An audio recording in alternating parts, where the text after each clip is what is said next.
자, 오늘 저와 여러분들이 함께 나누실 말씀은 창세기 3장 22절부터 24절까지 말씀입니다. 창세기 3장 22절부터 24절까지 말씀, 한 목소리로 저와 우리 성도님들이 하나님의 말씀을 같이 읽으시겠습니다.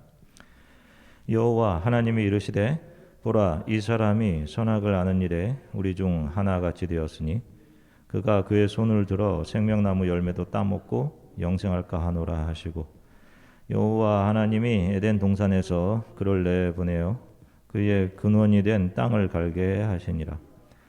이같이 하나님이 그 사람을 쫓아내시고 에덴 동산 동쪽에 그룹들과 두루 도는 불칼을 두어 생명나무의 길을 지키게 하시니라. 아멘. 할렐루야. 여러분 한 주간 동안 평안들 하셨습니까? 예. 자, 우리가 지난 시간에 선악을 알게 하는 나무 열매를 따먹고 선악 지식을 가지게 된 아담에게 하나님께서 너는 흙이니 흙으로 돌아갈 것이다 라고 말씀하신 내용 안에 담겨진 복음을 살펴보았습니다. 아담은 예수 그리스도를 반영하고 있는 예수 그리스도의 표상입니다. 그래서 그리스도를 두 번째 아담이라고 하죠. 죄를 범해 하나님의 영이 떠나가고 흙이 되어버린 인간에게 하나님은 그들을 긍휼히 여기시며 장차 하나님께서 어떻게 너희들을 그 흙의 상태에서 구원해 내실 것인지를 말씀해 주고 계신 것입니다. 흙으로 돌아갈 것이다 라고 번역된 돌아갈 것이다 라는 말의 히브리어는 슈브입니다. 이 슈브라는 단어는 우리가 지난주에 살펴보았듯이 시편 23편 3절에 내 영혼을 소생시키시고 라고 하는 곳에 사용된 단어입니다. 그러므로 이 단어는 소생시키다, 회복시키다 라는 의미로 이것 역시 이 본문에도 적용되어야 맞는 것이고, 이 말씀 안에서는 너는 흙이 되어서 흙들을 구원하게 될 것이다 라고 하시는 장차 두 번째 아담으로 오시는 그리스도 예수의 구원 사역이 복음으로 담겨져 있는 것입니다. 그래서 이 구원의 소식을 들은 아담이 그의 아내의 이름을 무엇이라고 짓는 것이죠? 하와. 그 의미가 생명을 주는 자. 그렇게 이름을 지은 거예요. 그 하와를 통해 여인의 후손이 오게 되는 것이죠. 자, 이 역사가 참 긴 것 같이 느껴지시죠?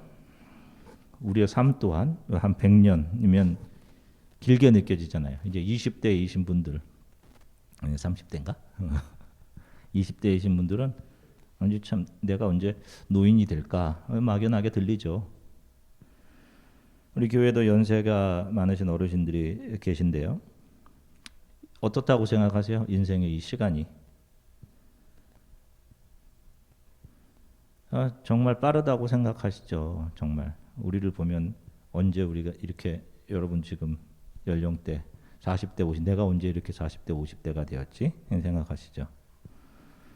이 역사는 영혼에 비하면 이 지금 펼쳐져 있는 이 역사는 한 경점과 같은 거예요. 한 점과 같은 겁니다. 아주 짧은 강의 시간이에요. 이 강의 시간을 통과하고 있는 거란 말이에요. 이 강의 시간을 통해 하나님의 자녀들이 흙에서 건져내어 거듭남을 경험하고 하나님이 어떤 분이신지를 알고 배우게 되는 것입니다. 이것이 여러분들에게 펼쳐진 삶의 목적, 이유인 거예요. 자, 오늘 본문에는 선악을 알게 하는 나무 열매를 따먹고 선악 지식을 가지게 된 인간이 에덴으로부터 세상으로 내어 쫓기는 장면이 나오죠. 자, 우리가 이제 그렇게 이해를 하고 있죠. 여기를 보시면 하나님께서 아담을 그라고 표현해요. 이제 아담을 에덴에서 내보내시고 그의 근원이 된 땅을 갈게 하셨다라는 말씀이 나옵니다. 그래서 많은 교회 다니는 사람들이 이건 역시 저주라고 생각해요. 그래서 그 이후로 아담은 땅을 경작하는 농부로서의 삶을 살게 되었다라고 생각을 하는 겁니다. 그렇죠? 이 본문을 통해서. 자, 그러면 이제 바로 곧 이어 4장에 나오겠지만 가인의 후손들 중에 하나님으로부터 버림을 받지 않습니까? 가인의 후손들 중에 농사에서 벗어나서 철로 기계를 만드는 가인의 후손들이 나온단 말이에요. 또 악기를 만들어서 즐거움으로 삶을 사는, 그렇게 철로 기계를 만들고 악기를 만들어 힘으로 다른 사람들을 누르고 지배하며 즐기는 삶을 살고 또 목축의 기술로 부를 축적하게 된 사람들이 나오게 되잖아요. 그런 가인의 후예들은 인간의 위대함을 드러내면서 그들의 능력으로 하나님의 저주를 벗어난 것으로밖에 해석할 수가 없는 거예요. 인간의 능력이 위대하다라는 것을 증명하는 거예요. 자, 이 말씀 역시 죄를 지은 인간들을 고쳐주시고 다시금 흙 속에서 건져내실 두 번째 아담으로 오시는 예수 그리스도의 구원의 이야기를 하고 계신 겁니다. 땅을 간다는 것은 농사의 수고를 이야기하는 것이 아니라 신약 성경에서 예수께서 비유하셨듯이 씨를 뿌려서 결국 그것을 경작하고야 마시는 농부로서의 하나님의 수고를 이야기하는 거예요. 이 비유를 말씀하실 때 예수께서 밭은 사람의 마음이라고 합니다. 그리고 씨는 무엇이라고 하죠? 씨는 무엇? 씨는 말씀. 씨는 말씀이라고 하시잖아요. 이 땅에 오신 하나님이신 예수님께서 말씀으로 뿌리시는 거예요. 말씀을 뿌리시는 것이죠. 자, 지금 에덴 서쪽에서 동쪽으로 사람을 이제 내보내는 겁니다. 동쪽으로. 아담과 하와에게 바로 이 말씀을 하고 계신 거예요. 장차 그리스도가 어떻게 오셔서 말씀으로 경작할 것인지를, 사람들의 마음을. 자, 좀 더 구체적으로 말씀을 드릴게요. 에덴에서 사람을 내보내시고 에덴 동쪽에 무엇을 두었다라고 합니까? 오늘 성경을 보면 오늘 본문에 무엇을 뒀죠? 천사와 또 천사들이 손에 들고 있는 게 있죠. 불칼. 그죠?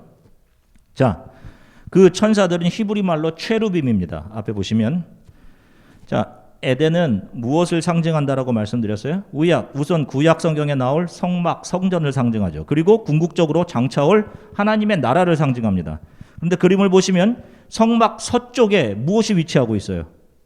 자, 서쪽 아주 깊숙한 곳에 있는 것이 지성소란 말이에요. 하나님의 임재가 있는 곳이에요. 대제사장만 들어갈 수 있어요. 일반 사람들은 못 들어가. 그리고 이 지성소 동쪽에 지성소와 성소를 가로막고 있는 휘장이 있어요. 휘장이. 서쪽 깊숙한 곳에 지성소가 있죠. 여기가 바로 하나님이 거하시는 셋째 하늘, 장차 우리가 거할 하나님의 나라, 거룩한 도성을 상징하는 거예요. 그런데 이 지성소로 들어가는 동쪽에 휘장이 쳐져 있는 겁니다. 자, 그 다음을 보시면, 그런데 이 휘장에 무엇을 그리라고 하셨어요? 하나님께서 모세에게. 무엇이 그려져 있죠? 바로 체루빔, 천사예요. 에덴을 맡고 있던, 에덴 동쪽을 가로막고 있으면서 서쪽 생명나무를 지키던 그 천사들 체루빔입니다. 출애굽기 26장 31절을 보면 하나님께서 모세에게 이 휘장에는 이런 그림을 그려라. 바로 이 체루빔들을 그려라 라고 하는 거예요. 그 에덴의 서쪽을 막아섰던 그 천사들, 그룹들이 무엇을 의미하는 것인지를 모세에게 알려주신 겁니다. 자, 오늘 본문을 보니까 이 천사들 체루빔이 손에 무엇을 들고 있어요? 번역된 한글 성경대로 보면 불칼인데 어떤 불칼?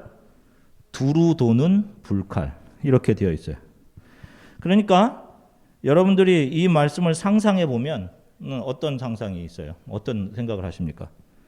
천사가 쫓겨난 인간들이 다시는 에덴 서쪽으로 들어오지 못하도록 마치 광선검을 이렇게 빙빙 돌리고 있는, 광선검으로 이렇게 못 들어오게, 그런 모습이 상상될 것입니다. 그렇죠? 자, 보시면, 자, 에덴 동쪽을 지키고 있던 두루 도는 불칼이라는 말에서 두루 도는이라고 번역된 히브리어는 하파크라는 단어입니다. 이 단어는 두루 도는이라기보다는 깨어 부수는, 깨어 부숴내다, 변화시키다, 이런 의미예요. 그러니까 정확히 말하면 깨어 부수는 칼이라는 의미입니다. 그것이 에덴 동쪽에서 서쪽을 지키고 있는 거예요. 그러니까 빙빙 막 돌면서 무섭게 아무도 못 들어오게 막는 칼이라기보다는 무엇인가를 깨어 부수고 변화시키는 칼인 것입니다. 자, 그 칼이 구체적으로 무엇을 의미하는지 신약을 보시면 에베소서 6장 17절 말씀입니다. 같이 읽으시겠습니다. 구원의 투구와 성령의 검, 곧 하나님의 말씀을 가지라. 아멘. 보세요.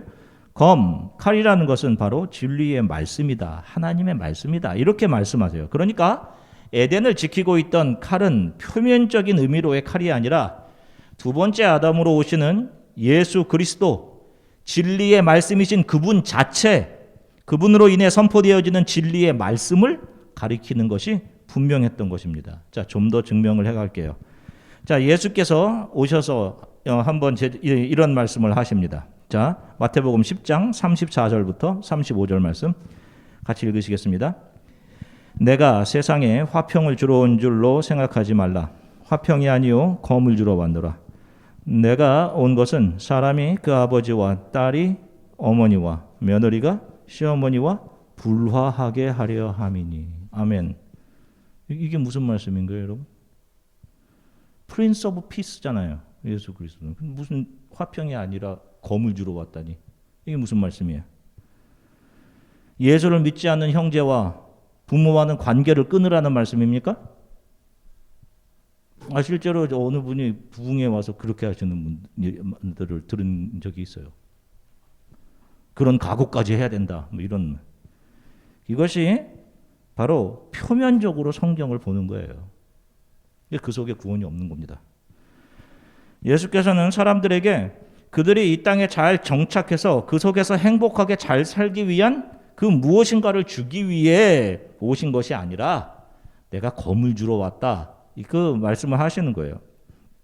바로 선악을 알게 하는 나무와 한 몸이 되어버려서 부분적이고 상대적인 것으로 그것이 마치 절대적인 진리인 양 판단하고 평가하고 행동하는 인간들에게 그런 비진리, 하나님과 영원한 본향을 잊어버리고 세상에 속해버린 그들의 옛사람을 깨어 부수어 참 진리를 아는 하나님의 자녀로 변화시키기 위해 예수께서 이 땅에 오셨다. 이 말씀을 하고 계신 거예요. 진리로 너희를 부수어내기 위해서 오셨어. 그래서 세상과 한 몸 되었던 것에서 세상과의 관계들, 어머니와 며느리, 자녀와 이런 모든 세상과 한 몸 되었던 그 관계, 그 세상과 한 몸이 깨어지고 불화되고 예수와 한 몸 되는 그런 이야기를 하고 있는 겁니다. 그 변화시키는 불칼로 에덴과 그 안에 있는 생명나무로의 접근을 막았다는 것은 그 진리의 말씀에 의해 내가 죽는 경험을 한 사람만, 그 검으로 찔려 죽은 사람들만 그 안으로 들어갈 수 있음을 이야기하고 있는 거예요. 그 말씀이 내 깊숙이 들어와서 더 이상 선악을 알게 하는 나무가 아닌 생명나무이신 예수 그리스도, 진리의 말씀이신 그분과 하나가 되어 그 말씀이 삶이 되어버린 사람을 말하는 거예요. 이것은 그저 말씀을 잘 읽고 말씀을 누구보다 줄줄 많이 외우고 있는 그것을 이야기하는 것이 아닙니다. 어떤 사람들은 성경은 잘 읽고 정말 많은 성경 구절들을 외우기는 하는데 그 내면의 의미는 알지 못한 채 나에게로의 위로를 위한 성경 구절들을 줄줄이 외우고 있는 사람들이 있어요. 말씀에 자기 자신이 무너지고 깨지고 맞추어져야 하는데 매일 자신이 처한 상황에 말씀을 짜집기해 맞추어서 나는 괜찮다, 그래서 나는 할 수 있다라는 위로와 자기 강화를 얻어냅니다. 자기 강화. 말씀에 자기가 죽어야 되는데 자기가 강화되면 어떻게 하냐고요. 욥기에 보면 이런 성경 구절이 나오죠. 내 시작은 미약하였으나 내 끝은 창대하리라. 아시죠? 욥기 8장 7절에 나오는 말씀이란 말이에요. 대부분 그냥 외우고 계실 겁니다. 뭐 한글 두 글자는 틀려도 듣기에 얼마나 좋은 구절이에요. 교회 다니는 사람이 경영하는 뭐 회사나 가게, 점포, 식당에 가보면 많은 경우 이게 벽에 이렇게 붙어 있죠. 그런데 이 말은 누가 한 말이에요?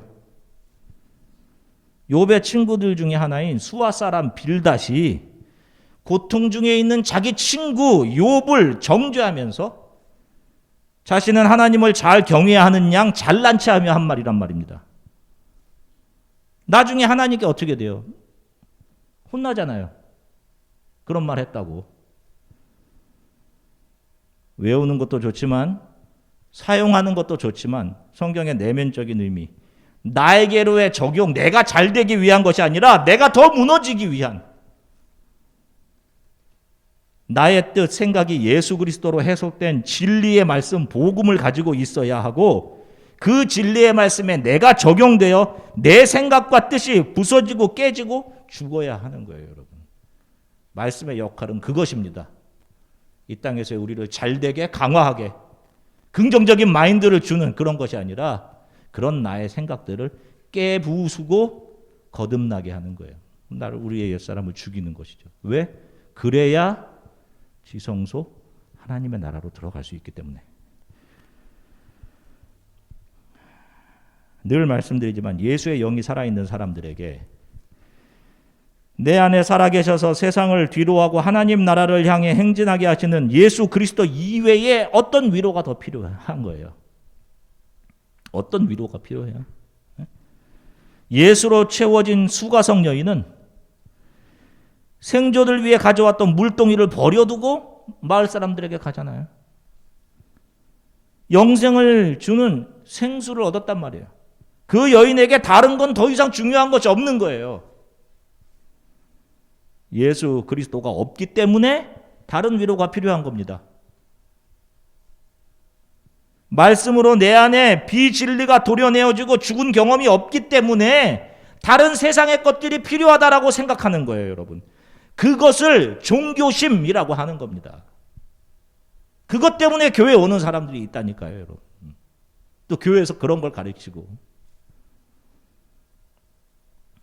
에덴을 지키던 불칼은 죄를 범해 하나님을 떠난 사람이 옷 입고 있던 비진리를 잘라내고 그들을 변화시켜 거듭나게 만드는 진리의 말씀을 상징하고 있던 겁니다. 그 말씀으로 죽지 않은 사람은 에덴의 서쪽 지성소 셋째 하늘 거룩한 도성에 들어갈 수 없다라고 하는 거예요. 자, 그 불칼을 손에 들은 천사들 체루빔이 지성소와 성소 사이를 가로막고 있죠.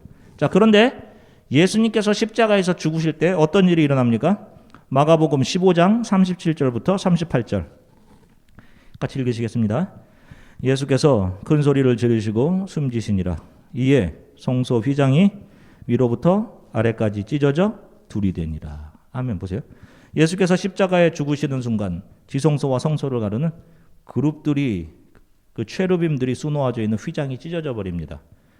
자, 이것은 예수께서 죄인들의 그 죄의 짐을 지시고 죽으심으로 대제사장인 그분이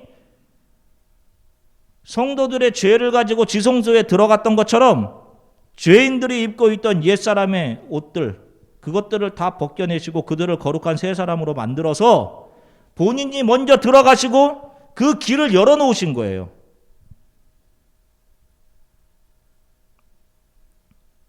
그래서 그 예수를 따라 영원한 하나님이 거하시는 지성소, 거룩한 도성으로 들어갈 수 있도록 길을 열어주셨다라는 말씀입니다.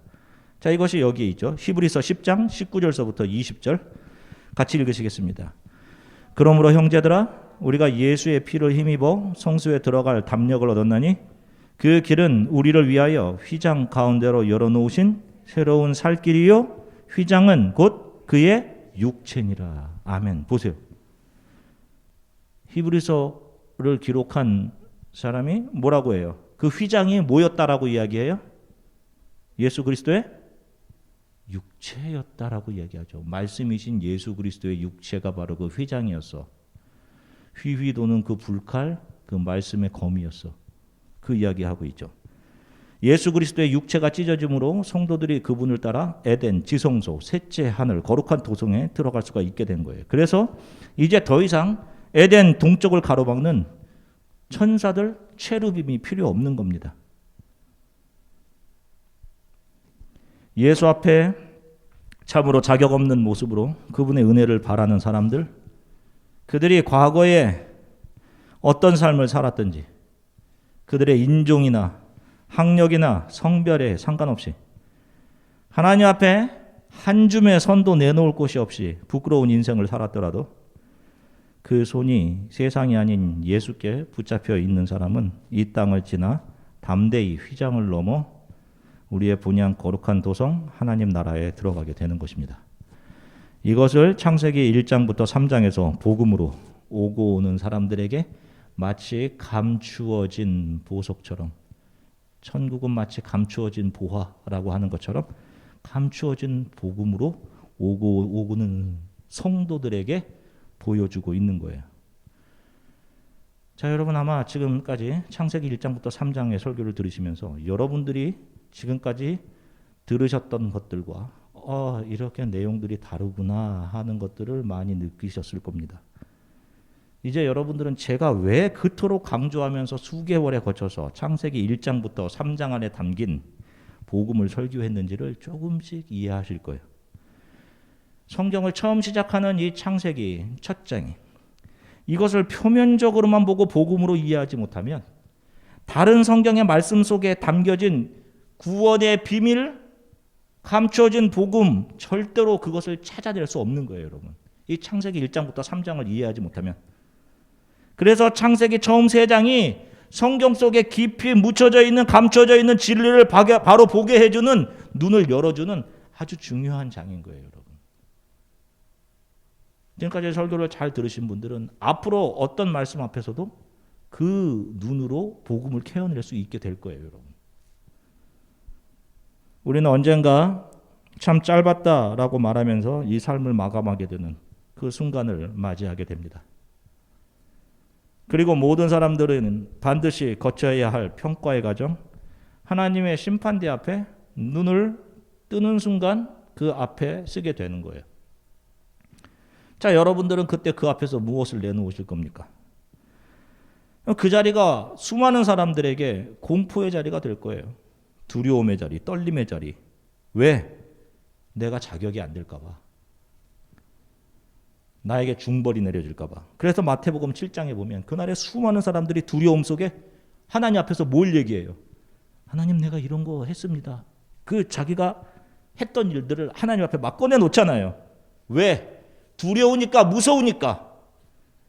그러니까 자기가 했던 좀 괜찮았던 일들, 교회를 위해서 조금 했던 일들, 또 세상 정의를 위해 했던 일들, 착한 일들을 줄줄이 막 다 꺼내 놓는 거예요.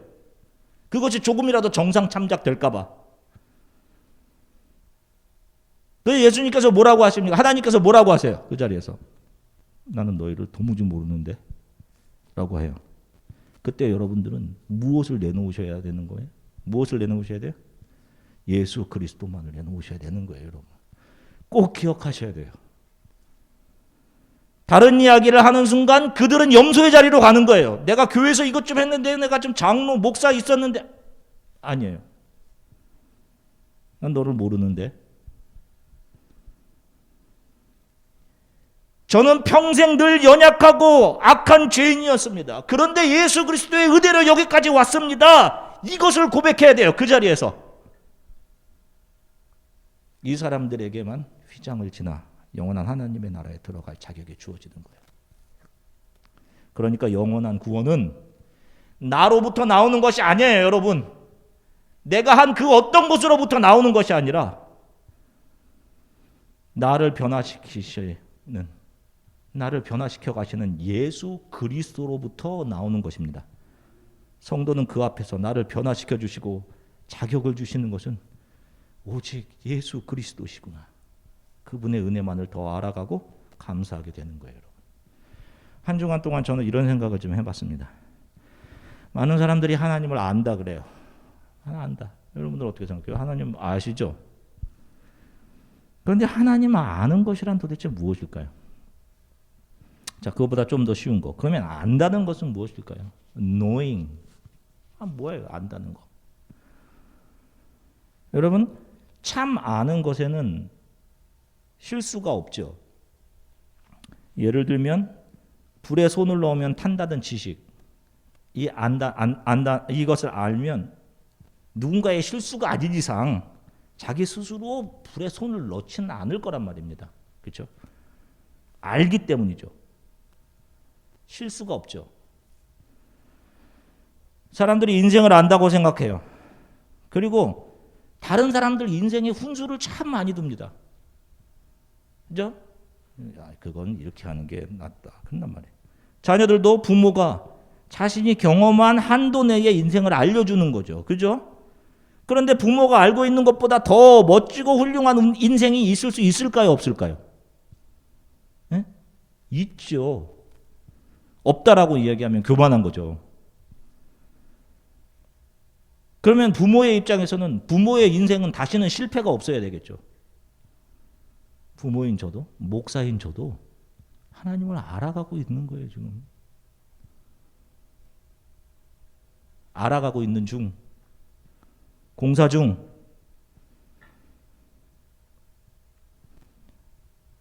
하나님에 대해서 우리가 얼마나 알고 있을까요? 자꾸만 하나님 앞에서 실패하니까 하나님 안다고 하기가 두렵죠, 그렇죠? 자꾸 실패하니까. 나의 실패도 긍휼히 여기시고 사랑하시는 하나님을 아세요? 여전히 실패하는데도 또 내일도 실패하고 그럼에도 사랑해 주시고 우리에게 묻은 이 세상의 흙, 우리 몸에 묻은 그 세상의 흙을 말씀으로 닦아내어 변화시켜 가시는 하나님, 우리가 잘해서가 아니라 우리가 더 연약해서 연약할수록 더 사랑하시는 하나님, 그분이 이끌어 가시는 오늘, 그분이 이끌어 가시는 내일은 그래서 신뢰할 만한 것이고 나를 깨끗이 씻어가는 과정인 것이고 그래서 어떠한 상황이라도 그것이 하나님의 선물이 분명한 것이라는 것을 매일매일 고백하는 거예요. 이것을 신뢰하는 사람들이 하나님을 알아가는 사람들인 겁니다. 아는 이라기보다는 하나님을 알아가는 사람들. 알지 못하는 사람들이 이런 소리 하는 거예요. 40일 기도회 나와봐. 문제 해결해 주실 거야. 무슨 문제를 해결해 줘요? 응? 11조 열심히 해봐. 힘들어하고 아파하는 사람들에게 혹시 하나님 앞에 숨긴 죄가 있는 거 아니야? 뭐 이런 엉뚱한 소리나 하고 있는 거예요. 믿어봐. 왜 그렇게 믿음이 없어? 이런 말도 안 되는 성경적이 아닌 그런 소리 하고 있는 거예요. 이런 소리가 무슨 소리냐면 갈멜산에서 바알 선지자들 같은 소리인 겁니다. 바로 이런 소리들이. 그런 열심을 받으시는 분이 하나님이세요? 여러분? 미신이잖아요. 그거는. 예수 그리스도께서 오늘도 내일도 저와 여러분들을 말씀으로 진리로 우리를 변화시켜 가실 것입니다.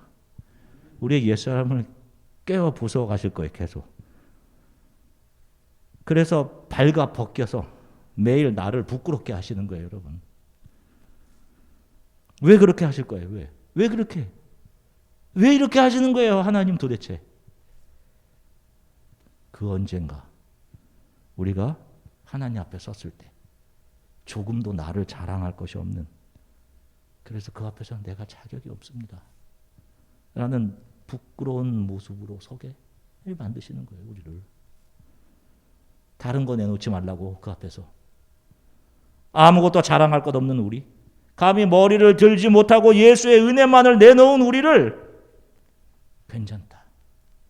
너가 그 예수 붙들고 왔으니 잘한 거야. 그 우리를 영원한 하나님의 나라로 들어가게 하시는 거예요. 우리의 하루하루는 바로 이 길 위에 서 있는 겁니다. 그래서 어떤 상황이라도 그분을 신뢰하고 알아가며 감사하며 오늘을 또 내일을 소망하는 거예요. 왜? 하루하루 점점 하나님 나라에 가까운 거니까. 가까이 가는 거예요. 저 높은 곳을 향하여 가까이 가는 거예요. 이런 삶을 살아가시기를 주 예수 그리스도의 이름으로 간절히 축원합니다. 잠시 기도하겠습니다.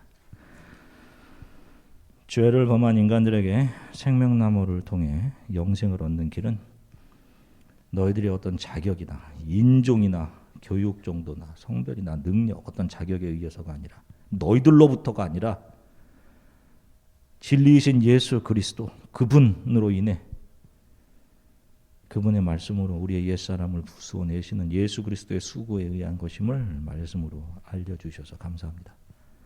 이 삶의 교실 속에서 여기서 어떻게든 힘을 잡아서 사람들 중에 왕 노릇 대장 노릇하는 것이 아니라 영원한 하나님의 나라를 위한 하나님을 아는 지식으로 내가 잘 채워져 가게, 하나님을 잘 알아가게 해주십시오. 내가 아는 하나님은 내가 연약할수록 나를 더 긍휼히 여기시는 하나님이 분명합니다. 세상에 흙 묻은 나를 벗겨내시고 변화시켜 거듭나게 하시는 하나님의 손을 매일 감사하며 내일을 불안해하지 않고 무엇이 되는 것에 초점을 맞춘 삶이 아니라 하나님을 신뢰하며 살아가는 것에 초점을 맞추고 살아가게 하나님 나를 도와주십시오. 우리 이렇게 잠시 함께 기도하도록 하겠습니다. 기도하겠습니다. 사랑의 주님 참 감사합니다. 사랑하는 성도들 함께 하나님 말씀을 함께 나누게 하셔서 감사합니다. 인간들을 이제 파이데이아의 교실, 이제 하나님을 더 알아가야 하는 이 역사의 교실 안으로 우리를 들여보내시고 에덴의 동쪽의 문을 말씀, 진리의 말씀이신 예수 그리스도로 막아 놓으셨습니다. 누구든지 예수 그리스도로 죽지 않는 사람, 하나님의 말씀으로 죽지 않은 사람은 들어올 수가 없는 것이야. 이것을 우리들에게 알려주셨습니다. 우리가 어떤 자격이 있어서가 아니라 예수 그리스도의 은혜로, 그래서 예수께서 우리를 날마다 부끄럽게 하시고 우리의 죄성을 드러내시고 우리의 자격 없음을 드러내시는 것을 말씀을 통해 알게 하셔서 감사합니다. 연약할수록, 내가 연약할수록 우리를 더 귀히 여기사 주님, 우리들에게 아버지 하나님은 그런 하나님이십니다. 그 하나님을 날마다 더 알아가게 해주십시오. 그래서 언젠가 이 짧은 삶을 지나 주님 앞에 서게 되었을 때 나의 것이 아닌 예수 그리스도만을 올려드릴 수 있도록 우리 모든 성도들의 이 신앙의 길, 하나님의 은혜로 매일을 하나님께서 우리를 벗겨내시고 다듬으시는 하루, 그래서 그것이 감사하고 소망스러운 하나님으로부터의 선물임을 기억하며 감사하며 하루하루를 맞이하고 살아가는 그런 삶들이 되도록 도와주시기 원합니다. 병원에서 재활 중인 미연자매 특별히 긍휼히 여겨주십시오. 아버지, 주님께서 옆에 계셔서 모든 운동 신경들이 돌아오게 하시고 모든 감정 표현들 이전보다 더 건강하게 회복되게 도와주십시오. 모든 가족들이 하나님이 얼마나 섬세하신 분인지를 감사하며 주님 앞으로 더 가까이 가게 되는 계기가 되도록 또 도와주시기를 간절히 소망합니다. 감사드리며 예수 그리스도 이름으로